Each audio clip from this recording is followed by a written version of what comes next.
नमस्ते, आप सभी का ग्राम सेवा न्यूज चैनल में तहे दिल से स्वागत करती हूँ। 17वे सोलापूर जिल्हा अधिवेशन लालबावटा कार्यालय दत्तनगर येथे उत्साहात पार पडले। अधिवेशनाची सुरुवात कॉम्रेड नरसय्या आडम मास्टर यांच्या हस्ते ध्वजारोहणाने झाली। अधिवेशनाचे उद्घाटन राज्य C2 नेते व जिल्हा प्रभारी कॉम्रेड वसंत पवार यांनी केले। आपल्या भाषणात त्यांनी केंद्र सरकारने 29 विविध कामगार कायद्यांचे 4 श्रम संहितांमध्ये केलेले रूपांतर हे कामगार विरोधी पाऊल असल्याचा आरोप केला।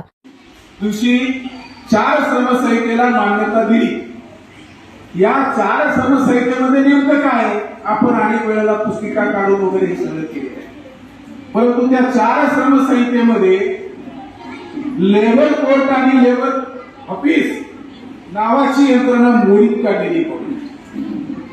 तुमच्या माझ्यासारखे साधे समजदार कार्यकर्ते घेऊन काहीतरी त्या लेबर कोर्टापर्यंत कसं तरी आपण आंदोलन करून पोहोचतो।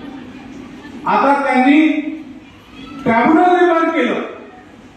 2-3 दिवसात त्याचे नियमावली येणार। त्या ट्रायब्युनल मध्ये एक जज असणार आणि एक प्रशासकीय अधिकारीचा माणूस त्याच्यामध्ये बसणार।